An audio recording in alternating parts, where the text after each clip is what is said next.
शुक्लांबरधरं विष्णुं शशिवर्णं चतुर्भुजं प्रसन्नवदनं ध्याये सर्वविघ्नोपशान्तये सदाशिवसमारम्भां शङ्कराचार्यमध्यमाम् अस्मदाचार्यपर्यन्तां वन्दे गुरुपरम्परां नारायणं नमस्कृत्य नरं चैव नरोत्तमं देवीं सरस्वतीं व्यासं ततो जयमुदीरयेत् భగవద్గీతలో ఈరోజు 106వ పాఠం 105వ పాఠంలో మనము 71వ శ్లోకం రెండవ అధ్యాయంలో 71వ శ్లోకం చెప్పుకున్నాం. విహాయ కామాని సర్వాన్ పుమాంశ్చరతి నిస్పృహ నిర్మమో నిరహంకారః స శాంతిమధి గచ్చతి అని చెప్పేసి మోక్షము ఎవరికి వస్తుంది అనేటువంటి విషయం గురించి చెప్పుకున్నాం. క్రిందటి శ్లోకంలో చెప్పుకున్నాం. అయిన తర్వాత ఈరోజు చెప్పుకునేటువంటి శ్లోకము యాక్చువల్గా క్లాస్ చెప్పినప్పుడు నేను దాన్ని రికార్డ్ చేయడం మర్చిపోయాను. మర్చిపోయిన దాని నుంచి మళ్ళీ నేను ఒకటే కూర్చొని ఇప్పుడు రికార్డ్ చేసేసి దీన్ని యూట్యూబ్లోకి ఎక్కించడానికి ప్రయత్నం చేస్తున్నాను. సో ఇది ఏషా బ్రాహ్మీ స్థితి పార్థ నైనాం ప్రాప్య విముహ్యతి స్థిత్వా స్యామంతకాలేపి బ్రహ్మ నిర్వాణం రుచ్యతి అని ఈ శ్లోకం 72వ శ్లోకం. ఈ శ్లోకము భగవద్గీతలో 2వ అధ్యాయంలో చివరి శ్లోకం అనుకున్నాం కదా. ఈ చివరి శ్లోకంలో ఎందుకు భగవంతుడు చెప్తున్నాడంటే దీన్ని ఈ స్థితప్రజ్ఞ లక్షణాలు అలవరించుకున్నటువంటి వ్యక్తికి వచ్చేటువంటి ప్రయోజనం ఏమిటి? ఎందుకంటే స్థితప్రజ్ఞుడు అంటే ఎవరు? స్థితప్రజ్ఞస్య కా భాష అని చెప్పేసి అర్జునుడు అడిగాడు కదా. అడిగిన దాని నుంచి అతను ఎలా ఉంటాడు, స్థితప్రజ్ఞుడు ఎలా ఉంటాడు, అతని నడక ఎలా ఉంటుంది, అతని నడవడిక ఎలా ఉంటుంది, అతను ఎలా మాట్లాడతాడు అని ప్రశ్న అడిగినప్పుడు అతని గురించి భగవంతుడు సుమారు 15-16 శ్లోకాలు చెప్పినాడు అనమాట. చెప్పి ఇలా ఉంటాడు స్థితప్రజ్ఞ లక్షణాలు ఇవి అని చెప్పుకుంటూ వచ్చాడు. ఏమి లక్షణాలు అంటే నిర్మమ, నిరహంకార ఏమో సుమారు చెప్పుకుంటూ వచ్చాడు కదా. తర్వాత కర్తృత్వం లేదు, భోక్తృత్వం లేదు, అనపేక్ష, శుచిర్దక్ష, ఉదాసీన ఇలా చెప్పుకుంటూ వచ్చాడు అనమాట. ఇలా చెప్పుకుంటూ వచ్చిన తర్వాత అపేక్ష లేకుండా ఉండడము, ఇలాంటి స్థితులన్నీ చెప్పుకుంటూ వచ్చేసి అది అలాంటి జ్ఞానంలో ఉన్నటువంటి వాడు, అలాంటి స్థితిలో ఉన్నటువంటి వాడు బ్రాహ్మీ స్థితిలో ఉన్నాడు అని చెప్పుకుంటూ వచ్చేటువంటి ఈ శ్లోకము సాధారణంగా శంకరాచార్యుని ప్రకారం ఆయన ఏమంటాడంటే దీన్ని స్తుతి శ్లోకము అంటాడు. స్తుతి శ్లోకం అంటే ఇంత స్థితప్రజ్ఞ లక్షణం ఉన్నటువంటి దాన్ని, ఆ లక్షణాన్ని, ఆ బ్రాహ్మీ స్థితిని స్తుతిస్తున్నాడు.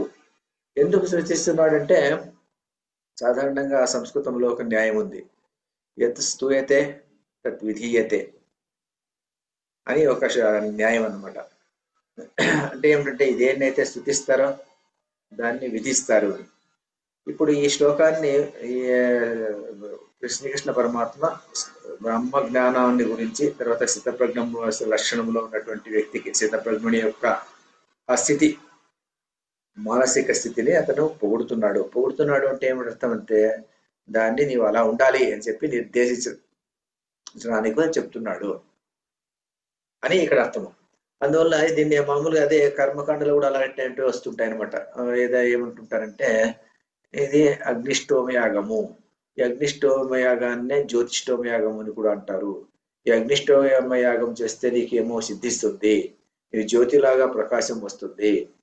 మరి ఎందుకంటే నాకు చెప్తున్నారు ఈ అగ్నిష్టోమ యాగాన్ని గురించి అంటే therefore you should do అగ్నిష్టోమ యాగా అని. ఇది కూడా అంతే అనమాట. ఈ స్థితప్రజ్ఞ లక్షణాలు ఇవన్నీ ఉంటే నీవు బ్రాహ్మీ స్థితి అన్నటువంటిది నీకు వస్తుంది అని చెప్పడానికి కోసం దీన్ని స్తుతి శ్లోకము అని కూడా చెప్తారు. దీన్ని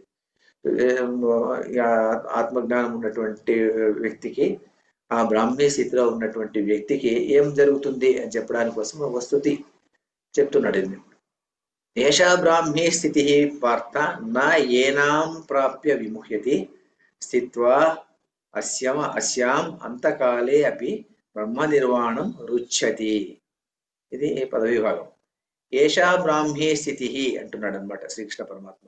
ఇది నేను ఇంత ఏషా అంటే ఇది, ఏషా అంటే ఇది అంటే ఇప్పటి వరకు నీకు నేను ఏమేమి ఉపదేశించినానో అది బ్రాహ్మీ స్థితి, అదే బ్రాహ్మీ స్థితి. అంటే అదే నేను ఇంతవరకు చెప్పుకుంటూ వచ్చాను కదా. నీకు ఏమేమి చెప్పుకుంటూ వచ్చాను నేను? ప్రజహాతి యదా కామాన్ సర్వాన్ కామాన్ చెప్పుకుంటూ వచ్చాడు కదా. అన్ని కామనలు వదిలిపెట్టాయి. నిర్మమ, నిరహంకార, మమకారం వద్దు, అహంకారం వద్దు, అనపేక్ష, అపేక్షించవద్దు, ఆసక్తి వద్దు, ఇన్ని చెప్పుకుంటూ వచ్చాడు కదా. ఇవన్నీ ఉంటే అది బ్రాహ్మీ స్థితి. అంతేగాని సాధారణంగా మనం ఏమనుకుంటామంటే బ్రాహ్మీ స్థితి అంటే బ్రహ్మస్థితి, బ్రహ్మజ్ఞానం ఉన్నటువంటి స్థితి అంటే మనం ఏమనుకుంటుంటామంటే సాధారణంగా కొంతమంది లెక్చర్లో వింటుంటాం. ఆ బ్రహ్మ పదార్థం అండి, ఆ బ్రహ్మ పదార్థాల గురించి తెలుసుకోవడం చాలా కష్టము అంటుంటారు. అంటే ఏమిటంటే బ్రహ్మ పదార్థం చాలా కష్టమైతే మరి ఈ పాఠం ఎందుకు? ఈ భగవద్గీత ఎందుకు మరి? బ్రాహ్మీ పదార్థం, బ్రహ్మ పదార్థం అంటే ఏమిటి? బ్రహ్మ పదార్థం కాదు, బ్రహ్మ స్థితి అంటే అందులో ఉండిపోవడం అంతే. ఆ బ్రాహ్మీ స్థితి అన్నటువంటిది అది ఒక స్థితి, ద స్టేట్ ఆఫ్ అఫైర్స్ అంటాం దాన్ని, ఆ స్టేట్ ఆఫ్ అఫైర్స్ అందులో ఉండిపోవడం అంతే. అంటే ఏమిటంటే ఇక్కడ ఆ బ్రాహ్మీ స్థితి ఉన్నటువంటి వాడు అతను ఆ స్థితిలో ఉండిపోతాడు. అంటే అతనికి ఏమంటే ఎలాంటి మమకారము కానీ అహంకారము కానీ లేదు. ఇది నాది అన్నటువంటిది లేదు, నేను కర్తను అన్నటువంటి భావన లేదు, నేను భోక్తను అన్నటువంటి భావన లేదు, అహంకారము లేదు, మమకారము లేదు. మమకారం అంటే ఏమిటి? ఏమాత్రం కూడా కోపము లేదు, ఈర్ష్య లేదు, తర్వాత ఏమీ కానీ సుఖ దుఃఖాల మీద సుఖ సమంగా ఉంటాడు. తులియ నిందా స్తుతిర్మౌని, నిందించినప్పటికీ కూడా స్తుతించినప్పటికీ కూడా నిందిస్తే కృంగిపోడు, మరి స్తుతిస్తే పొంగిపోడు, అలాంటి స్థితిలో ఉంటాడు అతను. తర్వాత ఇలాంటి స్థితిలో ఉన్నటువంటి వాడు అది ఏ ఎక్స్ట్రీమ్ అంటే ఆ వ్యాఖ్యాతలు చెప్తారు. సపోజ్ ఒక వ్యక్తి ఉంటాడు అనుకోండి, ఆయన ఏదో ఆయనకు మనసులో ఏదో భావన ఉంటుంది, చిన్నప్పుడు మధ్య వయసులోనే ఎప్పుడో ఒకప్పుడు ఎవరో ఒక వ్యక్తి ఏదో నాకు అపకారం చేశాడు అన్నటువంటి భావన ఏదో ఉంటుంది అనుకోండి. ఆయన ఆ భావన పెట్టుకునేసేసి నేను ప్రపంచాన్ని అంతా క్షమిస్తాను కానీ ఆ వ్యక్తిని మాత్రం నేను క్షమించను అని ఒక్క మాట అనుకున్నాడంటే అతనికి మోక్షానికి చాలా దూరంలో ఉన్నాడు, అంటే మోక్షానికి అర్హుడు కానే కాడు. ఎందుకంటే ఇతను ఆ వ్యక్తి ఎవరైతే అలా నీవు అపకారం చేశాడు అని అనుకుంటున్నాడో ఆ వ్యక్తి కూడా పరమాత్మ స్వరూపమే, ఆత్మస్వరూపంలో ఉన్నటువంటి వాడు అతను. మరి ఆత్మస్వరూపంలో ఉన్నటువంటి వ్యక్తిని నువ్వు శత్రువుని గుర్తిస్తున్నావు అంటే, కానివాడు అని గుర్తిస్తున్నాడంటే నీవు ఆత్మ కన్నా భిన్నమైనటువంటి ఒక పదార్థాన్ని చూస్తున్నావు అన్నటువంటి అర్థం ఇక్కడ.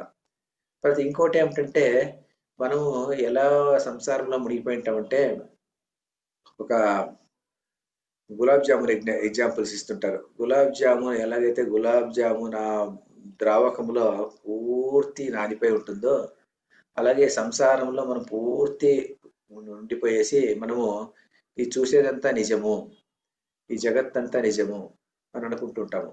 అందువల్ల ఈ జగత్తంతా నిజము, అక్కడ వాడో వ్యక్తి నన్ను తిట్టడం నిజము, వాడు నన్ను అవమానించాడు, లేకుంటే నాకేదో ద్రోహం చేశాడు అని అనుకుంటుంటాం అనమాట. ఎందుకు అనుకుంటామంటే ఇదంతా నిజం అనుకుంటుంటాము. కానీ దృశ్యతే తద్ నశ్యతే అని, ఏదైతే మనకు కనిపిస్తుంటుందో అదంతా నాశనం అయిపోయేటువంటిదే, ఏది కూడా స్థిరమైనటువంటిది కాదు. అలాంటి స్థిరమైనటువంటిది కాని దాన్ని మనం ఏమనుకుంటుంటామంటే దీన్ని స్థిరము, ఇదే నిజము, ఇదే నిజము అనుకుంటుంటాము. కానీ నిజం ఎలాంటి నిజం అంటే ఇది ఎటర్నల్ ఇంపర్మనెన్స్ అంటారు. ఎటర్నల్ ఇంపర్మనెన్స్ అంటే ఏంటంటే ఇది మనం ఆల్రెడీ చెప్పుకున్నాం ఎటర్నల్ ఇంపర్మనెన్స్ గురించి. ఏమిటంటే నేను ఒక నదిలో స్నానం చేసి వచ్చాను. నదిలో స్నానం చేసి వచ్చిన తర్వాత నేనేమనుకుంటానంటే నేను ఈ నదిలో స్నానం చేశాను అనుకుంటాను. తర్వాత 10 ఏళ్ల తర్వాత మళ్ళీ అదే నదికి వెళ్తాను. నేను ఇదే నదిలోనే స్నానం చేసినాను, ఈ నీటితోనే నేను స్నానం చేసినాను అంటే ఆ పుణ్య నీటితో నేను స్నానం చేయలేదన్నమాట. అప్పుడు చేసేటువంటి నీరు వెళ్ళిపోయింది, ఇప్పుడు వేరే నీరు ఉంది అక్కడ. పేరు మాత్రం అదే నది, అదే గంగా నది, అదే గోదావరి నది, అదే కృష్ణా నది, పేరు మాత్రం అదే ఉంది. కానీ నువ్వు చేసినటువంటి నీళ్లు, అప్పుడు చేసినటువంటి నీళ్లు వెళ్ళిపోయాయి, ఇప్పుడు కొత్త నీళ్లు వచ్చాయి. ఈ కొత్త నీళ్ళలో నువ్వు స్నానం చేస్తున్నావు, నువ్వేమనుకుంటున్నావు? నేను ఇది పర్మనెంట్, ఈ నీరు పర్మనెంట్ అనుకుంటున్నావు అనమాట, గంగా నది నీరు అనేసి. కానీ ఆ నీరు వెళ్ళిపోయింది అనమాట. కానీ నేమ్ మాత్రం అది పర్మనెంట్ గా ఉంది. జగత్తు కూడా అలాగే ఉంటుంది అనమాట. జగత్తు మారిపోతూనే ఉంటుంది, జగత్తు మారి మారి మారి మారి వెళ్ళిపోతూనే ఉంటుంది. ఈ రోజు చూసిన జగత్తు రేపు లేదన్నమాట. కానీ ఈ జగత్తు నిజమని మనం అనుకుంటుంటాము. కొత్త జగత్తు ఏర్పడుతుంటుంది. ఈ రోజు వెళ్ళినటువంటి జగత్తు కొత్త జగత్తు, రేపటి కొత్త జగత్తు ఉంటుంది. ఈ రోజు ఉన్నటువంటి సూర్యుని కళ రేపు ఆ సూర్యుని కళ ఉంటే ఉండొచ్చు, లేకపోతే పోవచ్చు. ఆ చంద్రుని కళ ఈ రోజు ఉంటే ఉండొచ్చు, లేకుంటే రేపు పోవచ్చు. ఆ పక్షుల యొక్క కోకిల కూతలు ఈ రోజు ఉండొచ్చు, రేపు లేకుండా పోవచ్చు. కాబట్టి మళ్ళీ మర్నాడు ఉండొచ్చు, చెప్పలేము. కాబట్టి ఈ ఈ జగత్ అన్నటువంటిది అలా మారిపోతూనే ఉంటుంది. ఈ మారిపోయే జగత్తును చూసి మనం అది నిజం అనుకునేసి, మారిపోయే వ్యక్తులు నిజం అనుకునేసేసి, ఈ రోజు కుమారుడు రేపొద్దున అతను మాట్లాడితే మాట్లాడతాడు, లేకపోతే లేదు వెళ్ళిపోతాడు, లేకుంటే అతను ఉంటే ఉంటాడు, లేకుంటే రేపు పోతే పోతాడు. భ్రాంతి.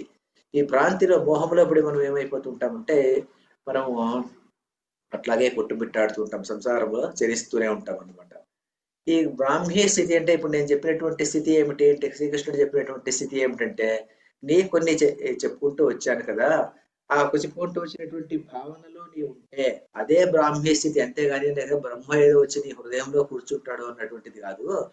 బ్రాహ్మీ స్థితి అంటే అలాంటి స్థితిలో ఉండిపోవడము. ఎలాంటి స్థితి అంటే, మమకారము అహంకారము లేనటువంటి వాడై, కర్తృత్వ భోక్తృత్వం లేనటువంటి వాడై, సమతావాదంతో ఉన్నటువంటి వాడై, సర్వాత్మ అన్ని ప్రాణుల్లోనూ ఆత్మను దర్శించినటువంటి వాడివై, అలాంటి స్థితిలో నీవు ఉన్నటువంటి వాడికి నీకు నిందా స్తుతి అన్నటువంటిది లేదు. సుఖము దుఃఖము అన్నటువంటి దానికి సహించడానికి నీకు అర్హత ఉంటుంది. అలాంటి వ్యక్తి ఉన్నటువంటి వాడు బ్రాహ్మీ స్థితి. నేను ఇంతవరకు చెప్పుకుంటూ వచ్చాను కదా, అది ఏష బ్రాహ్మీ స్థితి. అదే బ్రాహ్మీ స్థితి. పార్థ, ఓ పార్థ అంటున్నాడు. పార్థ ఎందుకు సంబోధిస్తున్నాడు ఇక్కడ అంటే, పార్థ అంటే ఏం చెప్తారంటే, పృథ యొక్క కుమారుడు పార్థుడు. పృథ అంటే కుంతీదేవి. కుంతీదేవికి మొదటి పేరు పృథ. ఆమెను కుంతి భోజనం పెంచుకున్నాడు కాబట్టి ఆమెకు కుంతి అన్నటువంటి పేరు వచ్చింది. కుంతి భోజనం పెంచుకున్నటువంటి బిడ్డ ఆమె, అందువల్ల ఆమె కుంతి అని పేరు వచ్చింది. కానీ ఒరిజినల్ గా ఆమె పేరు పృథ. పృథ కుమారుడు. పృథ కుంతీదేవి యొక్క ఒక క్యారెక్టర్ మనం మహాభారతంలో చూస్తే ఆమె ఎలా ఉంటుందంటే, కుంతి చాలా చాలా వైరాగ్యం ఉన్నటువంటి వ్యక్తి. కౌరవ పాండవులు జూదమాడిన తర్వాత కౌరవులు రాజ్యలక్ష్మిని హరిస్తారు. ఎప్పుడైతే రాజ్యలక్ష్మిని హరిస్తారో అప్పుడు వీళ్ళు వాళ్ళు అవమానం చేసి పాండవులను అడవులకు పంపిస్తారు. అడవులకు పంపించినప్పుడు కూడాను ఆమె కొడుకులు వెళ్ళిపోయారు కదా, వెళ్ళిపోయిన తర్వాత కొడుకుల వెంట మరి శత్రువులు వీళ్ళంతాను చూడడానికి అపరెంట్ గా వీళ్ళు కౌరవులంతా శత్రువులు, గాంధారి కూడా శత్రువు. కానీ ఆమె ఎక్కడుంటుంది? అదే రాజ్యంలోనే ఉంటుంది, హస్తినాపురంలోనే ఉంటుంది. మకామేమో విదురునింట్లో ఉంటుంది. రోజు గాంధారింటికి వెళ్ళి వచ్చేది, అక్కయ్య అక్కయ్య అనుకుంటూ ఆమెతో మాట్లాడుకుంటూ ఉండేది. ఎందుకంటే ఆమెకు ద్వేషము ఈర్ష్య అన్నటువంటిది లేదన్నమాట. ఏదో పిల్లలు వాళ్ళు కొట్లాడుకున్నారు, వాళ్ళు ప్రారంభం ప్రకారం వాళ్ళు అనుభవిస్తున్నారు, అంతేగాని ఇందులో మనం చేసేది ఏముంది అని చెప్పేసి అంటే వైరాగ్యము. ఆ వైరాగ్యము ఆ తారాస్థాయిలో ఉంటుంది ఆమెకు. ఆ తారాస్థాయిలో ఉన్నటువంటి ఆ వైరాగ్యము ఉన్నటువంటి పృథ యొక్క పుత్రుడేనా నీవు? అలాంటి పుత్రుడు అంటే విశాల భావాలు ఉన్నటువంటి వాడా అన్నటువంటి సంబోధన ఇక్కడ. యశా బ్రాహ్మీ స్థితి. పార్థ, ఓ పార్థ అంటే ఓ అర్జున, అంటే ఇలాంటి విశాల భావాలు అలాంటి వ్యక్తికి పుట్టినటువంటి కొడుకు కదా నీవు. నీకు అలాంటి భావనలు ఏమైనా ఉన్నాయా అని సూచించడానికి కోసం. అలాంటి భావనలు ఉన్నప్పుడు మాత్రమే, ఆ విశాల బుద్ధి ఉన్నప్పుడు మాత్రమే నీకు ఈ బ్రాహ్మీ స్థితి అన్నటువంటి చేరుకోగలుగుతావు సూచన అన్నమాట ఇక్కడ. ఎందుకంటే విశాల భావం ఉండాలి అంటే ఎలా ఉండాలి? నీవు నాకు శత్రువు లేడు, మిత్రుడు లేడు. శత్రువు ఉన్నటువంటి వాడు లేనే లేడు. నాకు ఎవడో అపకారం చేసినటువంటి అన్నాడంటే నేను మిథ్యాది, అది నిజం కాదనమాట. ఎవరు అపకారం చేసేది, ఎవరు అపకారం చేయలేరు అనమాట. ఉద్ధరేది ఆత్మానాత్మానం అంతే. నీకు నీవు ఉద్ధరించుకుంటావు, నీకు నీవు ఉంటావు, అంతేగాని ఎవరో వచ్చి నిన్ను ఉద్ధరించేది లేదు. ఎవరో నీకు శత్రువు కాదు, వాడు మిత్రుడు కాదనమాట. సో అలాంటి పరిస్థితి అన్నమాట. కాబట్టి ఈ పార్థ అంటే నీకు ఈ విశాలమైనటువంటి భావన ఉన్నటువంటి వాడా అంటే, అన్ని ప్రాణుల్లోనూ ఆత్మస్వరూపాన్ని దర్శించగలిగేటువంటి వాడా, ఆ విశాల భావం ఉన్నటువంటి వాడా, ఎవరిలాగా ఆ పృథ మాదిరిగా ఉండేటువంటి వాడా అని చెప్పడానికి కోసము నీవు ఆ పృథ యొక్క పుత్రుడే కదా, అందులో కొంచెమైనా నీవు ఆవిష్కరించుకున్నావా ఆ భావాలు అని చెప్పడానికి కోసం పార్థ అన్నటువంటి ఒక అర్థం. ఇక రెండవ అర్థం ఏం చెప్తారంటే, పహ అర్థ యస్య సహ పార్థ. తర్వాత పహ యస్య సహ పార్థ అంటాం అనమాట. పాతీతి పహ అంటాము. పాతి అంటే రక్షించేటువంటి వాడు. రక్షించేటువంటి వాడు ఎవరు? ఈశ్వరుడు. రక్షించేటువంటి వాడు ఈశ్వరుడు. ఈశ్వరుడు నన్ను రక్షిస్తాడు అని కోరుకునేటువంటి వాడు పార్థుడు. ఈశ్వరుడే నాకు పరమార్థము అనుకునేటువంటి వాడు మాత్రమే పార్థుడు. మామూలుగా సాధారణంగా జనులకు ఎలా ఉంటుందంటే, కామనలే పరమార్థం ఉన్నటువంటి వాడు కొంతమంది, తర్వాత ధనమే పరమార్థం ఉన్నటువంటి వాడు కొంతమంది, తర్వాత కొంతమందికి స్వర్గమే పరమార్థం అనుకునేటువంటి వాళ్ళు కొంతమంది ఉంటారు. కానీ కొంతమంది, చాలా తక్కువ మంది, ఈశ్వరుడే పరమార్థం అనుకునేటువంటి వాడు, మోక్షమే పరమార్థం అనుకునేటువంటి వాడు. మోక్షం ఉంటే ఈశ్వరుడు, మోక్షమే పరమార్థము లేకుంటే ఈశ్వరుడే పరమార్థం అనుకునేటువంటి వాడు వచ్చేసేసి పార్థుడు. వాడు నిజమైనటువంటి పార్థుడు. ఎందుకంటే పార్థుడు అంటే అది ఉత్పత్తి అలా వస్తుంది అనమాట. పాతి ఇతి పార్థ కదా, అందువల్ల పాతి ఇతి సహ పార్థ, అదే పహ. కాబట్టి పహ అంటే రక్షించేటువంటి వాడు ఉన్నటువంటి వాడు. ఆ రక్షించేటువంటి వాడే నాకు కావాలనుకునేటువంటి వాడు పార్థుడు. అలా అనుకున్నప్పుడు మాత్రమే నీకు అలా పరమార్థము నాకు ఈశ్వరుడే అనుకునేటువంటి వాడికి మాత్రమే ఈ బ్రాహ్మీ స్థితి అన్నటువంటిది అబ్బుతుంది. లేకపోతే అబ్బదు.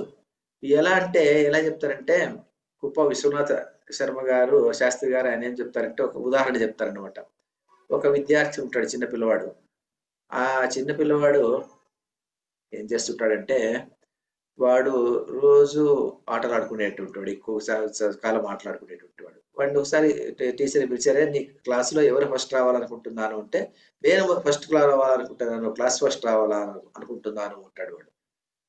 వాడు క్లాస్ ఫస్ట్ రావాలని వాడు అనుకుంటున్నాడు. కానీ వాడి యొక్క ధ్యేయం ఎక్కడ ఉంది, వాడి యొక్క ప్రవృత్తి ఎక్కడ ఉంది? వాడి ప్రవృత్తి ఆటల మీద ఉంది. ఆటల మీద ప్రవృత్తి ఉన్నప్పుడు వాడికి ఫస్ట్ క్లాస్ వచ్చేటువంటి అవకాశం ఉంటుందా? లేదు. అలా ఎలాగైతే ఇప్పుడు ఇది కూడా అంతే. పరమార్థమ తత్వమే నాకు ఈశ్వరుడే పరమార్థము అనుకునేటువంటి వాడికి మాత్రమే ఆ బ్రాహ్మీ స్థితి అన్నటువంటిది దొరుకుతుంది. అంటే మోక్షమే నాకు పరమార్థం అనుకునేటువంటి వాడికి మాత్రమే ఆ బ్రాహ్మీ స్థితిలో ఉండగలుగుతాడు. అలా కాకుండా వేరే పరమార్థం కూడా పెట్టుకుంటారు అనుకోండి. వేరే పరమార్థం ఉంటే కొన్ని కామనలు పెట్టుకుంటారు, కొన్ని ఇంకేదో యజ్ఞయాగాదులు పెట్టుకుంటారు, ఇంకేదో పరమార్థం పెట్టుకుంటారు అనుకోండి. అలా పరమార్థం పెట్టుకున్నప్పుడు నేను ఆ మోక్షం అన్నటువంటి చేరుకునేటువంటి అవకాశం లేదే లేదు. మోక్షం అనేటువంటి చేరుకునేటువంటి అవకాశం నాకు ఎప్పుడు వస్తుందంటే నాకు నేను ఎక్స్క్లూజివ్ గా దాని మీదనే నేను ఫోకస్, పరమార్థ తత్వము తప్ప నాకు ఇంకే తత్వము అవసరం లేదు అనుకునేటువంటి వాడికి మాత్రమే బ్రాహ్మీ స్థితి అబ్బుతుంది. ఎలాగైతే నాకు క్లాస్ ఫస్ట్ రావాలని చెప్పేసి పరీక్షకు ముందు కొంతకాలము 2 నెలల పాటు ఈ ఆటపాటలకన్నీ కట్టిపెట్టి కేవలం దాని మీదనే దృష్టి సారించినటువంటి వాడికి, అంటే ఆటపాట ఉండకూడదని కాదు ఇక్కడ అర్థము, ఆటపాట ఉండాలి పిల్లలకు, అయినప్పటికీ కూడా ఒక ఫస్ట్ ర్యాంక్ రావాలి అనుకుంటే కొంతకాలం మీరు బంద్ చేయాలి. బంద్ చేస్తే కానీ వాడికి రాదన్నమాట. ఎలాగైతే ఇది బంద్ చేసి దాని మీదనే నీ ఫోకస్ పెట్టినప్పుడు మాత్రమే నీకు అది సిద్ధిస్తుందో, ఆ ఫస్ట్ ర్యాంక్ అనేది సిద్ధిస్తుందో, అలాగే ఇక్కడ కూడా పరమార్థ తత్వం మీద మాత్రమే నీవు బుద్ధి పెట్టినప్పుడు మాత్రమే నీకు బ్రాహ్మీ స్థితి తప్పుతుంది అని ఈ శ్లోకంలో ఒక సూచన ఇస్తున్నాడు అనమాట. ప్రయశ బ్రాహ్మీ స్థితి పార్థ నా ఏనాం ప్రాప్య విముహ్యతి. ఏనాం ప్రాప్య, దీనిని ప్రాప్య అంటే సంపాదించిన తర్వాత, ఈ బ్రాహ్మీ స్థితిని పొందిన తర్వాత నా విముహ్యతి, నీవు పడిపోయేది అక్కడి నుంచి చ్యుతి పొందేది లేదు, అజ్ఞానంలో పడిపోయేది లేదు. అంటే ఇక్కడ చూడండి ఎలా ఉంటుందంటే విముహ్యతి నా ప్రాప్య విముహ్యతి, ఒకసారి అది వచ్చిన తర్వాత జారిపోయేటువంటి బ్రహ్మజ్ఞానం నీకు సిద్ధించిన తర్వాత అక్కడి నుంచి నీవు పడిపోయేటువంటి అవకాశం లేదు. అంటే ఇప్పుడు ఎలా ఉంటుందంటే ఇది బ్రాహ్మీ స్థితి అంటే ఎప్పుడు వచ్చింది? బ్రాహ్మీ స్థితి నీకు ఎప్పుడు వచ్చింది? మోహము అన్నటువంటిది లేనప్పుడు మాత్రమే వచ్చింది నీకు. అంటే మమకారము, అహంకారము, మోహం ఎప్పుడు వస్తుంది? ఒక వస్తువు లేని దాన్ని చూసి ఉంది అనుకోవడం అనమాట. జగత్తు మిథ్య అనేది తెలుసుకోకుండా జగత్తు సత్యము ఎప్పుడైతే నీవు అనుకున్నావో అది మోహము. ఆ మోహం నుంచి నువ్వు దాటుకున్న దాని నుంచి నీకేమొచ్చింది? బ్రాహ్మీ స్థితి వచ్చింది. బ్రాహ్మీ స్థితి వచ్చిన తర్వాత మళ్ళీ నీకు మోహం వచ్చేటువంటి ప్రశ్నే లేదు. అందువల్ల ఒకసారి ఇది వచ్చిన తర్వాత ఏనాం ప్రాప్య నా విముహ్యతి, నా ఏనాం ప్రాప్య దీన్ని పొందిన తర్వాత నా విముహ్యతి, అక్కడి నుంచి నీవు ఆ స్థితి నుంచి క్రిందికి పడిపోయేటువంటి అవకాశమే లేదు, అజ్ఞానంలో పడేటువంటి అవకాశమే లేదు. జ్ఞాన పరిపూర్ణుడవై ఉంటావు. ఏనాం ప్రాప్య, ఇలా ప్రాప్య అన్నటువంటి ఒక వర్డ్ ఉంది కదా, ప్రాప్య అంటే దీన్ని పొందిన తర్వాత, ఏనాం ప్రాప్య అంటే ఈ బ్రాహ్మీ స్థితిని పొందిన తర్వాత అని అంటున్నాడు ఇక్కడ. అంటే పొందడం అంటే ఏమిటి ఇక్కడ? పొందడం అంటే అది ఎక్కడి నుంచి వచ్చి మనకు బయట ఎక్కడో ఉంటుంది, అది మళ్ళీ మనకు వచ్చింది అని కాదు. వేదాంతంలో ఏం చెప్తారంటే నీవు పూర్ణుడమైనటువంటి స్వరూపుడవు, నీవు పాపివి కాదు. అంటే పాపి నేను పాపిని, దేవుడు పుణ్యాత్ముడు, ఈ నా పాపాన్ని దేవుడు పోగొట్టాలా, ఇది ఈ వ్యవస్థ అన్నటువంటిది సనాతన ఇది పర్టికులర్ గా ఈ వేదాంతంలో లేదన్నమాట. వేదాంతంలో ఏం చెప్తారంటే నేను పూర్ణమైనటువంటి స్వరూపం ఉన్నటువంటి వాడు, బ్రహ్మస్వరూపుడు అన్నాడు. నేను అహం బ్రహ్మాస్మి అని చెప్పుకునేటువంటి గొప్ప గొప్ప తత్వం ఉందన్నమాట. అంతేగాని నీ ఉత్తముండవు, నేను పాతకుండను చెప్పుకునేటువంటి అబ్రాహమిక్ రిలీజియన్స్ టైప్ కాదనమాట మంది. అందువల్ల మనం ఏం చెప్పుకుంటామంటే ఏ వ్యక్తి కూడాను అపూర్ణుడు కాడు, పూర్ణత్వం ఉన్నటువంటి వాడు. పూర్ణుడు వాడు. కానీ పూర్ణుడు ప్రాప్య అని ఎందుకు అంటున్నారు? మరి ప్రాప్య అని ఎందుకు అంటున్నారంటే వీడు పూర్ణుడే అయినప్పటికీ కూడా అజ్ఞానం వల్ల నేను పూర్ణుడు కాదు అనుకుంటున్నాడు కాబట్టి ఆ అజ్ఞానం పోయి జ్ఞానం వచ్చిన తర్వాత ప్రాప్య అని అంటున్నాం అనమాట. అంతే. అజ్ఞానము ఇంతకాలము అజ్ఞానం ఉంది. అజ్ఞానం వల్ల జగత్తు సత్యం అనుకున్నాము. అజ్ఞానం వల్ల నేను పుడుతున్నాను, నేను చనిపోతున్నాను, ఇది నాది, భూమి నాది, చెట్టు నాది, లేకుంటే ఈ కొడుకు నాడు నావాడు, ఇవన్నీ అనుకుంటున్నాము. ఈ అజ్ఞానం ఎప్పుడైతే పోయిందో ఏనాం ప్రాప్య అప్పుడేమైపోయింది? బ్రాహ్మీ స్థితి అన్నటువంటిది వచ్చింది. అంటే నీవు ఆల్రెడీ నీలో ఉన్నదాన్ని నీవు మర్చిపోయావు అజ్ఞానం వల్ల. అజ్ఞానం వల్ల మర్చిపోయిన దానికి దేహ తాదాత్మ్యం వల్ల అంటే దేహ సంఘాతం వల్ల, దేహంలో ఆత్మ ఉన్నందువల్ల నువ్వేమనుకుంటున్నావు అంటే ఈ దేహమే నేను అనుకునేటువంటి పరిస్థితి ఏర్పడి నీ నిజమైనటువంటి స్వరూపాన్ని, వ్యక్తిత్వాన్ని నీవు మర్చిపోయి దేహానికి వచ్చినటువంటి విధులను, ఈ దేహానికి వచ్చినటువంటి మిగిలిన వాటిని నీకు ఆపాదించుకుంటున్నావు. నీవెవర్రా అని అడిగితే,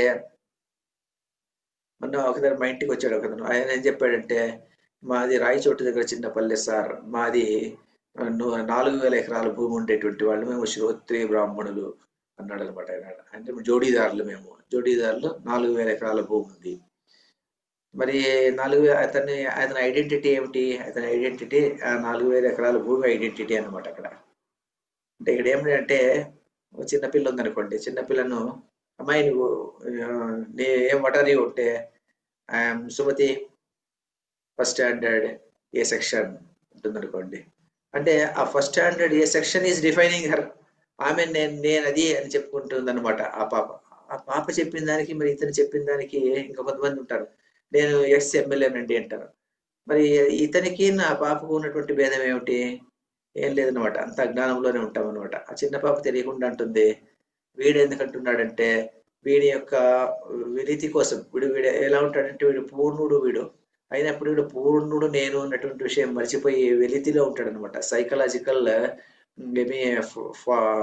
వైడ్ అంటాం అనమాట. ఈ సైకలాజికల్ వైడ్, నేను సైకలాజికల్ గా వీడు జీరో, వీడేం కాదనమాట. వీడు అలాంటి వాడు. వీడేమనుకుంటా అంటే నేను బయట చెప్పుకోవాలి అంటే నేను ఫలానా వాడు, నేను ఒక ప్రొఫెసర్ని, నేను ఒక పిహెచ్డి చేసినటువంటి వాడిని, నేను ఒక డిస్ట్రిక్ట్ కలెక్టర్ని, నేను ఒక స్కూల్ హెడ్ మాస్టర్ని, ఇలా చెప్పుకుంటాడు అనమాట. చెప్పుకునేసి వాడు ఐడెంటిటీ చెప్పుకుంటాడు. సపోజ్ నీవు నీ హెడ్ మాస్టర్ అన్నది తీసే, you remove that head master position, you remove that district collector position, what are you? నేను ఒక బ్రాహ్మణుడి, అగ్రకులములో జన్మించినటువంటి వాడిని, రిమూవ్ దట్.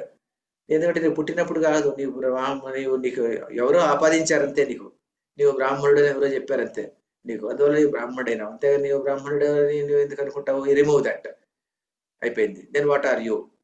నేను చదువుకున్నటువంటి వాడిని, ఆ చదువు ఉన్నటువంటిది రిమూవ్ దట్, అది కాదు. ఎందుకంటే అది నీ శరీరానికి సంబంధించినటువంటి విషయం, దాన్ని దూరం పెట్టు. ఇలా శరీరానికి సంబంధించినటువంటి ప్రతి విషయాన్ని దూరం పెట్టుకుంటూ వచ్చి వాట్ ఆర్ యూ అని ప్రశ్నిస్తూ పోతే then what are you? Ultimate గా నీవు ఏమైనా something, are you something, are you nothing? You are something, నేను సంథింగ్. నేను అంటే నేను పరిపూర్ణమైనటువంటి ఆత్మస్వరూపుడను, సచ్చిదానంద రూపుడను, నేను బ్రహ్మ పదార్థము, నేనే బ్రహ్మ పదార్థము, నేను ఆత్మ పదార్థము నేను అని ఎప్పుడైతే నువ్వు తెలుసుకుంటావో అదే బ్రాహ్మీ స్థితి. అది వచ్చిన తర్వాత ఏమైపోతుందంటే దట్ ఈస్ అన్ ఎక్స్ప్లోజన్. ఒక్కసారి ఆ బ్రాహ్మీ స్థితి వచ్చిందంటే it is a huge explosion అంటారు అనమాట. Huge explosion. అది వచ్చిన తర్వాత ఆ వ్యక్తి ఆ స్థితిలో ఉండిపోవడం అంతే కానీ బ్రాహ్మీ స్థితి అనేటువంటిది ఎక్కడి నుంచి వస్తుంది అని కాదనమాట. ఎక్కడి నుంచి అవుట్ సైడ్ నుంచి ప్రాపంచిక ప్రదేశాల నుంచి ఆ బ్రాహ్మీ స్థితి నాకు వస్తుంది, లేకుంటే బ్రహ్మదేవుడు వచ్చి నాకు ప్రత్యక్షమే నాకు ఆ బ్రాహ్మీ స్థితిని ఇస్తాడు, అలా కాదనమాట.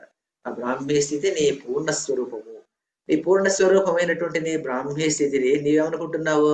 నేనేదో ఒక ఈ అజ్ఞానం వల్ల, ఈ దేహము నేను అనుకునే దాని వల్ల నేనేదో ఒక డిస్ట్రిక్ట్ కలెక్టర్, నేను ఒక హెడ్ మాస్టర్ అని నువ్వు ఆపాదించుకుంటున్నావు. నేను ఒక తండ్రిని అని నువ్వు అనుకుంటున్నావు అనమాట.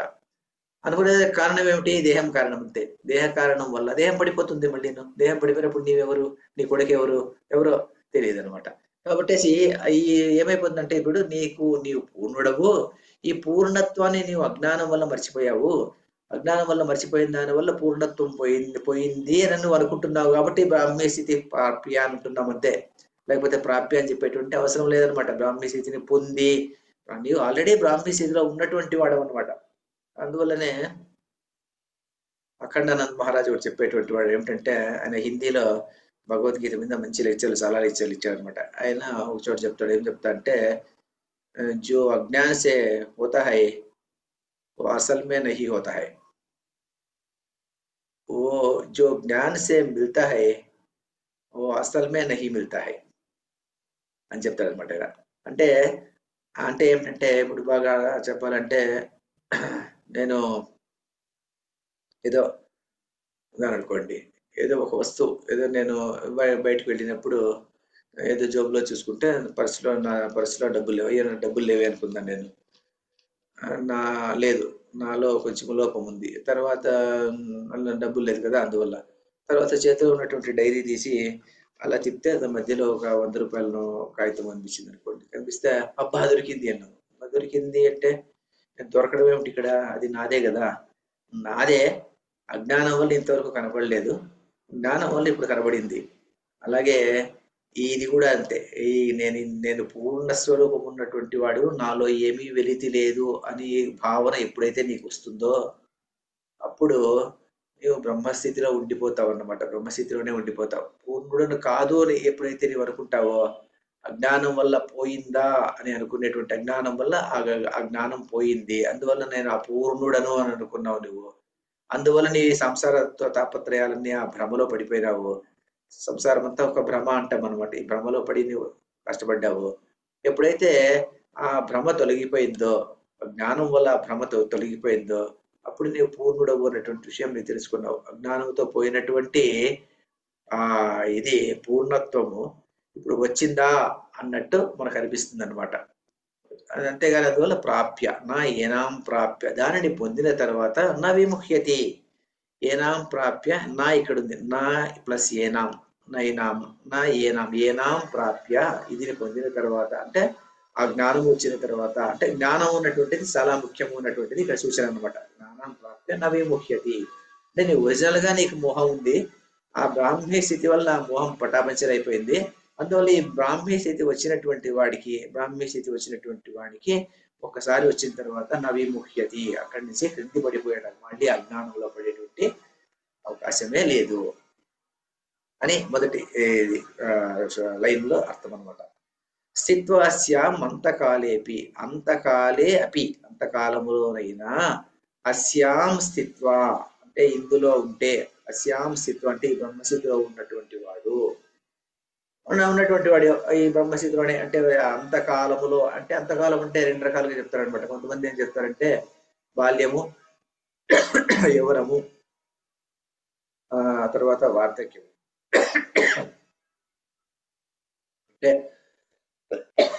ఈ వార్ధక్యంలోనైనా అని కొంతమంది చెప్తే, కొంతమంది అలాగదండి, అంతకాలే అయిపోయి అంటే మరణించేదానికి ముందైనప్పటికీ కూడాను, మరణించేదానికి కొద్దిగా ముందైనప్పటికీ కూడాను నీకు ఈ బ్రహ్మస్థితి, బ్రహ్మజ్ఞానం అన్నటువంటిది దొరికితే, బ్రహ్మ నిర్వాణం అంటే నీకు బ్రహ్మ నిర్వాణం అంటే ఆ మోక్షం అన్నటువంటిది రుచ్యతి గచ్చతి పొందుతున్నాడు అని చెప్తారనమాట. అంటే మరణించేదానికి ముందైనా అనే కొంతమంది అర్థం చెప్తే, కొంతమంది వార్ధక్యములోనైనా అని చెప్తారనమాట. అంటే దీనికి బ్రాహ్మీ స్థితి అన్నటువంటి దానికి వయసుతో సంబంధం లేదండి. వయసుతో ఎందుకు సంబంధం లేదంటే, కొంతమంది చాలా చిన్నప్పుడే ఈ బ్రాహ్మీ స్థితిని చేరుకున్నటువంటి వాడు ఉన్నారు.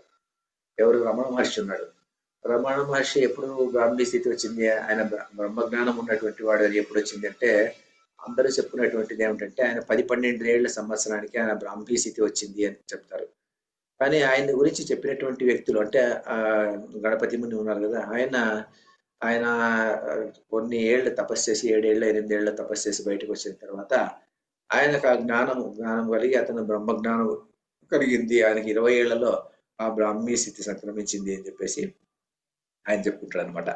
అందువల్ల ఈ బ్రాహ్మీ స్థితి అన్నటువంటిది ఏ సమయంలో వస్తుంది, ఏ సందర్భంలో వస్తుంది అన్నటువంటిది వయసుతో సంబంధం లేదు. కాబట్టి ఎప్పుడైనా రావచ్చు అది.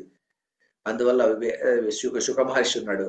శుక మహర్షి పుట్టినప్పటి నుంచి ఆయన బ్రాహ్మీ స్థితిలో ఉండేటువంటి వాడు. ఆయన బ్రాహ్మీ స్థితిలో ఉన్నటువంటి వాడు ఆయనకు ఉపనయనం చేయాలనుకుంటాడు వేదవ్యాసుడు. ఎప్పుడైతే వేదవ్యాసుడు ఉపనయనం చేయాలని చెప్పేసి అరే నీకు యజ్ఞోపవీతం వేయాలి చేయాలి అంటే ఆయన "మీరు నాకెందుకు, ఈ కర్మలతో నాకేం సంబంధం లేదు, నేను పూర్ణస్వరూపుడు, నేను పూర్ణస్వరూపుడు అయినటువంటి వాడికి నాకెందుకు అని చెప్పేసి ఆయన వెళ్ళిపోతుంటాడు అట్లా. వెళ్ళిపోతుంటే ఈయనకి ఇంకా మమకారము ఇవన్నీ ఉంటుందన్నమాట. నేను నా కొడుకు, వీడికేదో నేను చదువు చెప్పించాలి, వీడికేదో నేను ఉపనయనం చేయాలి అనేటువంటి ఉద్దేశంతో పుత్ర పుత్ర అని గట్టిగా అరుస్తాడు. గట్టిగా అరిస్తే భాగవతంలో వస్తుంది ఈ కథ. పుత్ర పుత్ర అనేది గట్టిగా అరిచినప్పుడు ఆయన స్పందించడు, అలా వెళ్ళిపోతూనే ఉంటాడు. అప్పుడు చెట్ల దగ్గర నుంచి ఆ ఎక్కువ వస్తుంది అనమాట, మళ్ళీ పుత్ర పుత్ర అనే ఎక్కువ వస్తుంది అంతే. మరి శుకుడు స్పందించడు. ఎందుకు స్పందించడు అంటే ఆయన అహం పుత్ర అన్నటువంటి భావన అతనికి లేదన్నమాట. ఆయన సర్వాత్మ భావన, అన్ని ఆత్మల్లో ఉన్నటువంటి ఆత్మ పదార్థమే నేను అనుకునేటువంటి వ్యక్తి కాబట్టి ఆయన ముందుకు సాగిపోతుంటాడు. ఇతని తండ్రిగా ఆయన గుర్తించడం లేదన్నమాట. ఆయన పడి ఆయన వెళ్ళిపోతుంటాడు. నేను వేదవ్యాసుని మాత్రం ఇంకాను ఆ పరిస్థితిని దాటిండాడు అనమాట. కాబట్టి అలాంటి స్థితి బ్రాహ్మీ స్థితి చిన్నప్పుడే రావచ్చు. కొంతమంది చాలా వార్ధక్యంలో రావచ్చు. మరి వార్ధక్యంలో వచ్చినటువంటి వాళ్ళు ఎవరైనా, అంతకాలంలో వచ్చినటువంటి వాళ్ళు ఎవరైనా ఉన్నారా అంటే మనకు పురాణాల్లో ఒక కథ కనిపిస్తుంది అనమాట. ఖట్వాంగుడు ఉన్నటువంటి ఒక రాజర్షి. ఈ ఖట్వాంగుడు ఉన్నటువంటి రాజర్షి కథ ఏమిటంటే ఆయన ఇంద్రుడికి ఎన్నోసార్లు సహాయం చేసినటువంటి గొప్ప మహారాజు. ఇంద్రుడి దగ్గరికి వెళ్ళి, ఇంద్రలోకానికి వెళ్ళి రాక్షసులతో పోరాడి రాక్షసులను జయించి ఇంద్రుడికి సహాయం చేసినటువంటి రాజు. ఎన్నోసార్లు అలా పోయి వచ్చాడు.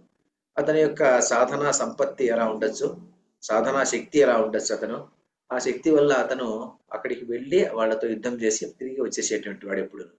ఒకసారి ఆయన తిరిగి రాజ్యానికి వచ్చేసేటువంటి సందర్భంలో ఇంద్రుడు అతని దగ్గరికి వచ్చి, అయ్యా నువ్వు చాలా సహాయం చేసావు, నాకు ఇంత గొప్ప సహాయం చేసిందని నీకు వరం ఇవ్వాలనుకుంటున్నాను, నీకేం వరం కావాలో కోరుకుంటాడు అతను. అంటే ఆయన ఒక ముహూర్త కాలం ఆలోచన చేసి, కొంచెం ఒక నిమిషం ఆలోచన చేసి ఆయన ఏమంటాడంటే, నాకు కోరిక అడిగేదానికి ముందు నేను ఇంకెంతకాలం బతుకుతానో నాకు చెప్పండి, దాన్ని బట్టి నేను నాకేం కోరిక కావాలో కోరుతాను అంటాడు. అరే నువ్వు చాలా కష్టమైనటువంటి కోరిక కోరుతున్నావు నువ్వు, ఎందుకంటే బ్రహ్మ ఆయుర్దాయం ఇచ్చేటువంటి వాడు బ్రహ్మ, ఆయువుని తీసేసి తీసుకుపోయేటువంటి వాడు యమధర్మరాజు. వీళ్ళిద్దరూ పోర్ట్ఫోలియో ఇదంతా మనిషి యొక్క ఆయుర్దాయాన్ని గురించి ఉన్నటువంటి ఇది ఆ జ్ఞానం అంతా వీళ్ళిద్దరి మధ్యలో ఉంటుంది. అయినా నేను దేవతల రాజు కాబట్టి నాకు తెలుసు. అయినా మేము దేవతలు ఎప్పుడు కూడాను మానవులకు నీ ఆయుర్దాయం ఎప్పటికైపోతుంది అని చెప్పకూడదని మాకు ఒక నియమం ఉంది.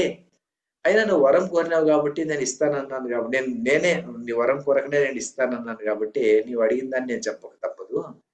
నేను చెప్తాను చూడు, నీకు ఒక ముహూర్త కాలం మాత్రమే నీకు ఆయుష్ ఉంది, తర్వాత నీకు మృత్యు అన్నటువంటిది వస్తుంది. మరి నీవు వెళ్ళేటువంటి సందర్భంలో నీ ఊరి పొలిమేరల్లో వస్తుందా, ఊర్లోకి వెళ్ళిన తర్వాత వస్తుందా, అంతఃపురంలోకి వస్తుందా, లేకుంటే దారిలోనే మృత్యు వస్తుందా అనేటువంటిది నేను చెప్పలేను. అంతా నీకు ముహూర్త కాలం అంటే సుమారు 1 గంట కన్నా తక్కువ కాలం, అంతలోపల నువ్వు మరణిస్తావు అని చెప్పేసి ఇంద్రుడు చెప్తాడు. అప్పుడు ఆయన ఏం చెల్లించాడనమాట ఖట్వాంగుడు. చెల్లించకుండా ఆయన ఏం చేస్తా అంటే, అయ్యా అయితే నేను భూలోకానికి పోయేటువంటి ప్రశ్న లేదు, నేను ఇక్కడే ఉంటాను. ఎందుకంటే భూలోకానికి పోయేటువంటి సందర్భంలో నేను ఎప్పుడైనా మరణించవచ్చు, అలా మరణించడం నాకు ఇష్టం ఉండదు.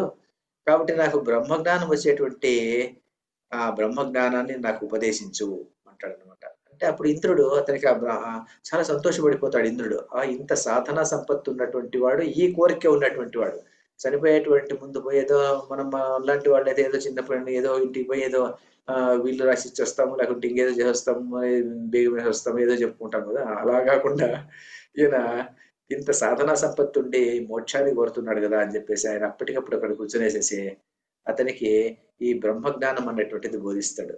ఆ బోధించిన దాన్ని ఇతను సాధన బలం చాలా తీవ్రంగా ఉన్న దాని నుంచి అతను దాన్ని ఆకలించుకునేసేసి దాన్ని రంగలించుకుంటాడు. తన హృదయంలో ఇముడ్చుకునే దాని నుంచి ఆయన ఏం చేస్తాడంటే మరణం కన్నా ముందుగానే జీవన్ముక్తుడైపోతాడు. అలాంటి కథ ఉంటుందన్నమాట ఖట్వాంగుడి కథ. మరి ఖట్వాంగుడు అన్నటువంటి వాడికి అంతకాలంలో కూడాను మోక్షం వచ్చిందనమాట. ఎందుకు వచ్చింది? ఈ బ్రాహ్మీ స్థితి అన్నటువంటిది ఆ సమయంలో వచ్చింది. కానీ ఈ బ్రాహ్మీ స్థితి ఆ కాలంలో వచ్చింది అంటే మిగిలిన వాళ్ళందరికీ అది సాధ్యమేనా అంటే సాధ్యం కాదనే తెలుస్తుంది. ఎందుకంటే ఆ ఖట్వాంగుడికి వచ్చేసి ఆయనకేదో అవకాశం దొరికింది, ఆయన ఎంతకాలం బతుకుతాడు అన్నటువంటి విషయం తెలిసింది. అంతకాలంలో అతను అడిగాడు, తెలుసుకున్నాడు. కానీ మనం ఎంతకాలం బతుకుతాం మనకు తెలియదు. ఇప్పుడే ఉంటామా? ఇంకో 2, 3 నిమిషాలనే చనిపోతామా? లేకుంటే ఇంకొక 20 ఏళ్ళు, 30 ఏళ్ళు బతుకుతామా? లేకుంటే పాపి చిరాయి ఉన్నట్టుగా ఇంకో 2 ఉంటామా? మనకే తెలియదనమాట. అలాంటి సందర్భంలో మరి ఎప్పుడు మనము ఈ బ్రాహ్మీ స్థితి కోసం ప్రయత్నం చేయాలి? అంటే అందువల్ల ఈ ఈ శ్లోకంలో సూచన ఏమిటంటే, అరే నీవు అంతకాలాయ అపి అంటే అంతకాలంలో అయినా అని చెప్పినప్పటికి కూడాను నీవు ఇప్పటి నుంచినే ప్రయత్నం చేస్తూ ఉండాలి. ఆ బ్రహ్మజ్ఞానం కోసం ఆ బ్రహ్మజ్ఞానము, ఆ బ్రహ్మజ్ఞాన స్థితిని అలవాటు చేసుకునేటువంటి పరిస్థితి నీవు ఇప్పుడే కల్పించుకోవాలి. అంటే ఇప్పటి నుంచినే నీవు మమకారము, అహంకారం ఉండకుండా, కర్తృత్వ, భోక్తృత్వాలు లేకుండా, అపేక్ష లేకోకుండా, ఆసక్తి లేకోకుండా జీవించడం ప్రారంభించు. అప్పుడు ఎప్పుడు ఏ కాలం ఎప్పుడు చిన్న పిల్లవాడైతే చిన్న పిల్లవాడి నుంచినే ప్రారంభించు. వయస్సులో ఉంటే వయసులో ఉండే యవ్వనంలో నుంచినే ప్రారంభించు. వార్ధక్యంలో ఉంటే వార్ధక్యంలో నుంచినే ప్రారంభించు. ఎన్ని రోజులు బతుకుతావో నీకు తెలియదు కదా! అందువల్ల అలా చేయాలి. అలా చేయకపోతే చివరి మృత్యు ఘడియలొచ్చినప్పుడు నీకు ఈ మోక్షము అన్నటువంటిది జ్ఞానం కలిగేటువంటి అవకాశం చాలా తక్కువగా ఉంటుంది. ఎందుకంటే చిన్నప్పటి నుంచి మనము ఈ నారాయణ స్మరణ లేకుంటే శివస్మరణ అనేటువంటిది చేయకుండా ఉంటే చివరి స్టేజ్ కూడా ఎలా ఉంటాం మనము? అదే స్టేజ్‌లోనే ఉంటామనమాట. అదే పరిస్థితిలోనే ఉంటాం మనం. నేను ఒక వ్యక్తిని ఎరుగుదును. అతను చాలా బంధువు అతను. ఆయన ఎప్పుడైనా పల్లెల్లో పాలిటిక్స్‌లో ఉంటాడు. ఎప్పుడు ఆయన పాలిటీషియన్ అతను.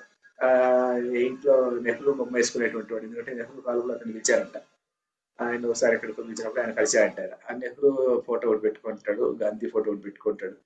అన్ని పెట్టుకునేసి ఎప్పుడు ప్రతి సందర్భంలోనూ ఒక ఆగస్టు 15 రిపబ్లిక్ డే అంటే ఆయన అక్కడికి పోవడము, ఎవరు పిలవకపోయినా కూడా ఈయన ఇంటి దగ్గరే ఒక జెండా పెట్టి ఎగరేయడము అలాంటి పరిస్థితి అనమాట. ఇప్పుడు కూడా మినిస్టర్ ఈ మినిస్టర్ అది ఇది మాట్లాడేటువంటి వాడు అనమాట. అంత్యకాలం వచ్చినప్పుడు కొడుకులంతా వచ్చి నాన్న ఇప్పుడన్నా నువ్వు ఏదన్నా నారాయణ నారాయణ అనుకున్న ఆయన అంటే ఆయన అలా అనుకోకుండా ఆయన ఏం చేశాడంటే ఆయన అప్పుడు కూడాను అది నాకు రాజశేఖర్ రెడ్డి కళ్ళకి వచ్చినాడు ఇంకోరు కళ్ళకి వచ్చినాడు అని చెప్పుకుంటూనే ఆయన మరణించాడు అనమాట అట్లా. కాబట్టి మరి అలా ఉంటుందన్నమాట.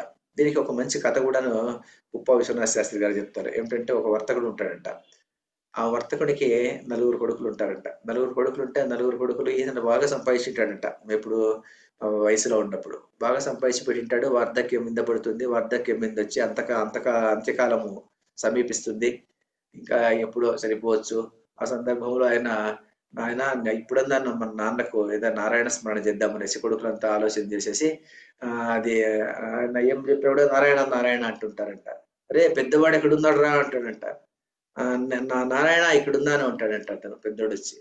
ఆ రెండో వాడు ఎక్కడున్నాడు రా అంటే వాడు నారాయణ ఇక్కడున్నాను నాన్న అంటాడంట. అట్లా మూడో వాడు నాలుగో వాడు. అప్పుడు అతను కళ్ళు తెరిచి ఆయన అయ్యో నలుగురు ఇక్కడే ఉంటే మరి కొట్లో ఎవరురా చూసుకుంటారు, మన షాప్ లో ఎవరు ఉంటారు, నలుగురు ఇక్కడికి వచ్చేస్తారా అని చెప్పేసి చివరి జీవశక్తి ఆ ప్రాణశక్తిని అంతాను ఈ మాట అనడానికి ఉపయోగించుకొని ఆయన చనిపోతారు. అంటే ఏమిటంటే ఇది తమాష కోసం చెప్పుకునేటువంటి కథ కాదు. ఏమిటంటే ఇది కథ ఎందుకు చెప్పుకుంటామంటే ఇలాంటి భావన మనకు ఉంటుందన్నమాట. అంటే సాధారణంగా చిన్నప్పటి నుంచి చెప్పుకోకుండా ఉంటే నారాయణ స్మరణ చేయకుండా ఈ బ్రాహ్మీ స్థితిని గురించి అంటే బ్రహ్మజ్ఞానము అన్నటువంటిది ఒకటి ఉంటుంది. ఉపనిషత్తులు అనేటువంటి ఉన్నాయి. భగవద్గీత ఒకటి ఉంది. దీన్ని చదవాలి, శ్రవణం చేయాలి, మననం చేయాలి, దీన్ని నిధిధ్యాసనం చేసుకోవాలి, దీన్ని ఆకలింపు చేసుకోవాలి అన్నటువంటి భావన ఎప్పుడు రాకుండా పోతే గాన జీవితంలో ఎప్పుడు రాకుండా పోతే గాన చివరి దశలో అది మనకు అంటదు, అది రాదు అని చెప్తాడు అనమాట. చిన్నప్పటి నుంచి ఇలాగే ఉంటే ఆ చివరి దశలో కూడా అలాగే ఉంటాం అనమాట. అందువల్ల మనం ఇప్పటి నుంచినే అంటే ఎప్పుడు ఏ స్థితిలో మనిషి ఉంటే ఆ స్థితిలో నుంచినే బ్రహ్మజ్ఞానం కోసం ప్రయత్నం చేయాలి. చివరి దశలోనైనా చివరికి అప్పుడైనా కూడా ఇది రావాలన్నమాట. సిత్వాస్యాం అంత్యకాలే అపి. అందువల్ల అంత్యకాలం వరకు ఉండాలని లేదు అప్పటికి. అంటే కంచగం అప్పుడైనా నీవు ఉంటే అంటే ఇప్పుడు ఒక వ్యక్తి ఉంటాడు, యావజ్జీవ మరణ శిక్ష విధించింటారు అనమాట. యావజ్జీవ కారాగార శిక్ష విధించింటారు.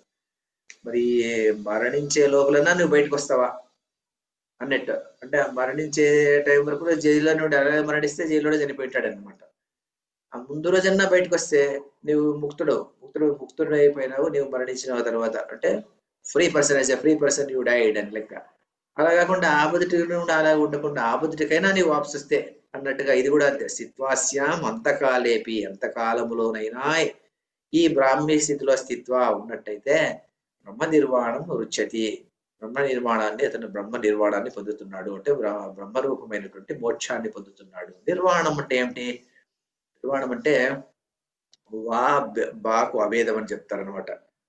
వా బాకు భేదం అంటే ఏమిటంటే వాణము అంటే బాణము అని అర్థం తీసుకుంటే, బాణము అంటే శల్యము కుచ్చుకునేటువంటిది అనమాట. ప్రతి ఒక్క వ్యక్తికి కూడా ఈ శల్యము అనేటువంటిది ఉంటుంది. ఏదో ఒక శల్యం అనమాట. ఎవడో నన్ను నిందించాడు, ఎవడో నాకు అపకారం చేశాడు, లేకుంటే ఎవడో నాకు ఇంకేదో చేశాడు, ఈ శల్యం అన్నమాట. వీడి వల్ల నాకు ఈ కష్టం వచ్చింది, వీడి వల్లే నాకు ఈ కష్టం వచ్చింది, ఇలాంటి శల్యాలు ఉంటాయి అన్నమాట. ఈ శల్యాలు ఉన్నప్పుడు ఏమైపోతుందంటే ఆ నిర్వాణము అన్నటువంటిది రాదనమాట. ఈ శల్యాలు ఎప్పుడు పోతాయంటే, ఈ శల్యాలు ఎప్పుడైతే నిర్వాణము, ఈ శల్యాలు ఎప్పుడైతే పడిపోతాయో అంటే ఏం లేకుండా పోతాయో అదే నిర్వాణం. బ్రహ్మ నిర్వాణం రుచ్యతి గచ్చతి అంటే ఈ అంత్యకాలంలోనైనా కూడాను ఈ శల్యాలు ఎప్పుడైతే పోగొట్టుకుంటావో అప్పుడు నీకు ఈ నిర్వాణం అనేటువంటిది, బ్రహ్మ నిర్వాణం రుచ్యతి గచ్చతి అంటే నిర్మాణం అనేటువంటిది నీవు పొందుతున్నావు అంటాడు అనమాట. పొందుతున్నావు అంటే ఉన్న స్వరూపుడు నీవు, పొందే ఉన్నావు నీవు. అజ్ఞానం వల్ల పొందలేకుండా నేను పూర్ణుడను కాదు అనుకున్నావు. జ్ఞానం వల్ల ఇప్పుడు ఏం చేసుకుంటున్నావు అంటే నేను పూర్ణుడను ఉన్నటువంటి విషయాన్ని అవగాహన లేకొచ్చి ఆ బ్రాహ్మీ స్థితిలో ఉన్నావు నీవు. స్థిత్వ అందులో ఉండిపోయినావు అనమాట. బ్రాహ్మీ స్థితిలో ఉండిపోవడం అనమాట. యశా బ్రాహ్మీ స్థితి పార్థ నైనాం ప్రాప్య విముహ్యతి.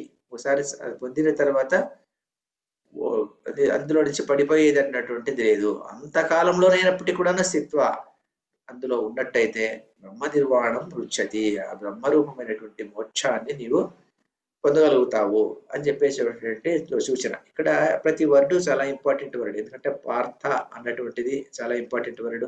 పార్థకు 2 అర్థాలు చెప్పుకున్నాం. ప్రాప్య అంటే ఇక్కడ ఏం చెప్పుకున్నాము? ప్రాప్య అంటే కొత్తగా వచ్చేది ఏం లేదు, పొందుతున్నావు అంటే నువ్వు ఆల్రెడీ ఉన్నావు కానీ మర్చిపోయావు అజ్ఞానం వల్ల. అందువల్ల ఇక్కడ ప్రాప్య పొందుతున్నావు అని చెప్పుకుంటున్నాం అనమాట. ఒకసారి వచ్చిన తర్వాత నవిముఖ్యతి ఎందుకు పడిపోవు? ఆల్రెడీ నీకు బ్రాహ్మీ స్థితిలో ఉన్నావు. నీవు బ్రాహ్మీ స్థితి అంటే బ్రహ్మ స్థితి అంటే అది ఏం స్థితి? అది మోహం లేనటువంటి స్థితి. మోహం లేనటువంటి స్థితిలో ఉన్నటువంటి వాడికి మోహం వచ్చేటువంటి పరిస్థితి లేదు.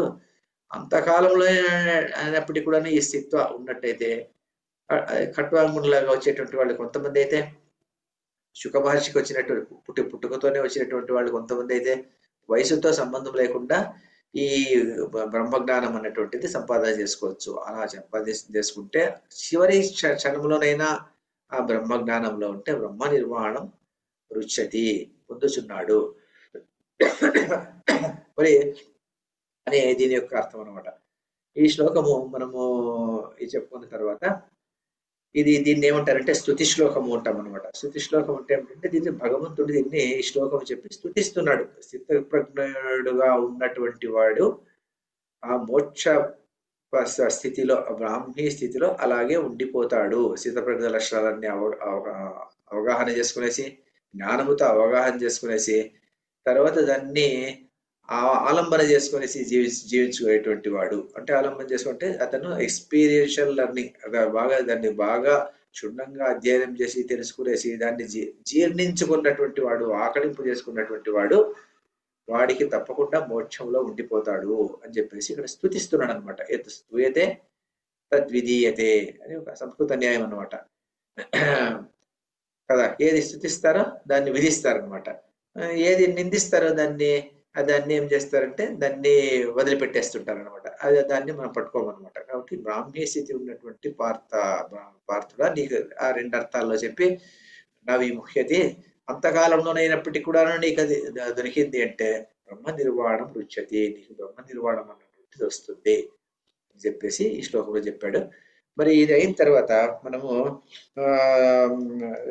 నెక్స్ట్ క్లాస్లో మనం ఏం చెప్పుకుంటామంటే ఈ 2వ అధ్యాయములో ఏమి చెప్పారు, 2వ అధ్యాయం యొక్క సమ్మరి. ఎందుకంటే మనము పర్టికులర్గా ఎందుకు చెప్పుకోవాలి వస్తుందంటే, మనం ఈ భగవద్గీత 2వ అధ్యాయం మొదలుపెట్టినప్పటి నుంచి ఇప్పటి వరకు అప్పుడప్పుడు కొన్ని ఇబ్బందుల వల్ల 15 రోజులు 20 రోజులు చెప్పుకోలేకుండా పోయాము. అందువల్ల ఒక శ్లోకానికి ఇంకొక శ్లోకానికి అంతంత గ్యాప్ ఉంటే సాధారణంగా మనం మర్చిపోతుంటాం. అది ఒక పద్ధతిగా నడవాలి. పద్ధతిగా నడవలేకుండా పోయింది. ఏదో శ్రావణ మాసం రావడం, ఇంకేదో ఇక్కట్లు రావడం, దీనివల్ల కాస్త ఇబ్బందిగా డిస్టర్బెన్స్ వచ్చింది. కాబట్టి ఏమైపోయిందంటే మనం ఒకసారి ఈ భగవద్గీత 2వ అధ్యాయంలో సమ్మరీ ఏమిటి, తర్వాత 2వ అధ్యాయంలో స్థితప్రజ్ఞ లక్షణాలు ఏమిటి, టోటల్గా ఓవరాల్ పిక్చర్ ఆఫ్ స్థితప్రజ్ఞ ఏమిటది, మరి అది ఉన్నప్పుడు ఆ బ్రాహ్మీ స్థితి ఎలా వస్తుంది, మోక్షం అంటే ఏమిటి, మోక్షం అంటే ఏమిటి, ఇప్పుడు మనకు తెలుసుకున్నది ఏమిటంటే మోక్షము అన్నటువంటి అది ఎక్కడో ఉంటుంది కాదు, మోక్షం అది ఎక్కడో ఉంటుంది, ఆ మోక్షం అనేటువంటి లోకానికి నేను పోతాను అక్కడ ఉంటాను కాదనమాట. మోక్షం అంటే ఇక్కడే ఈ క్షణమే మనం మోక్షంలో ఉన్నాము, కానీ అజ్ఞానం వల్ల మర్చిపోయాము. అజ్ఞానం వల్ల ఏం అజ్ఞానం అంటే జగత్తు మిథ్య అనేటువంటి అజ్ఞానము. అదే అదే అదే అదే నిజం అనుకుంటున్నాము. జగత్తు మిథ్య, ఈ వస్తువులు మిథ్య, ఇక్కడ కనిపించేటువంటి వాళ్ళంతా మిథ్యనే, అయినా ఇవన్నీ నిజం నిజం నిజం అనుకుంటున్నాము. దేహం నిజం అనుకుంటున్నాము. దేహం నిజం అనుకున్నప్పుడు మిగిలినవన్నీ దేహంతో సంబంధం ఉన్నవన్నీ నిజమే అయిపోతున్నాయి. కాబట్టి ఏది నిజం కాదు, నిత్యానిత్య వస్తు వివేక జ్ఞానము అన్నటువంటిది ఎప్పుడైతే మనకు వస్తుందో అప్పుడు ఈ బ్రాహ్మీ స్థితి అన్నటువంటిది నిలకడగా నిలబడుతుంది అని చెప్పేసి ఈ చెప్పుకున్నాం కదా. మరి ఈ శ్లోకము తర్వాత ముందు శ్లోకాల యొక్క భావం అంతాను బ్రాడ్ పిక్చర్ ఒకసారి చెప్పుకునేసేసి తర్వాత 2వ చాప్టర్లో భగవంతుడు ఏం చెప్పాలనుకున్నాడు, ఏం చెప్పాడు. ఇక్కడికి టు బి ఫ్రాంక్ భగవద్గీత అయిపోయింది అనమాట ఇక్కడికే. ఎందుకంటే చెప్పవలసిందంతా చెప్పేశాడు భగవద్గీతలో. మరి ఎప్పుడైతే అర్జునుడు ఒక ప్రశ్న వేశాడో దీని మీద 3వ అధ్యాయం ప్రారంభమవుతుంది. ఆ 3వ అధ్యాయం ఈ వచ్చే క్లాస్ కాకుండా మళ్ళీ వచ్చే క్లాస్లో 3వ అధ్యాయం మొదలవుతుంది. 2వ అధ్యాయం యొక్క సమగ్ర స్వరూపాన్ని వచ్చే క్లాస్లో మనం చెప్పుకునేదానికి ప్రయత్నం చేస్తాం. అంతవరకు సెలవు. కాయేన వాచా మనసేంద్రియైర్వా బుద్ధ్యాత్మనా వా ప్రకృతే స్వభావాత్ కరోమి యద్యత్ సకలం పరస్మై నారాయణాయేతి సమర్పయామి. సర్వం శ్రీకృష్ణార్పణమస్తు.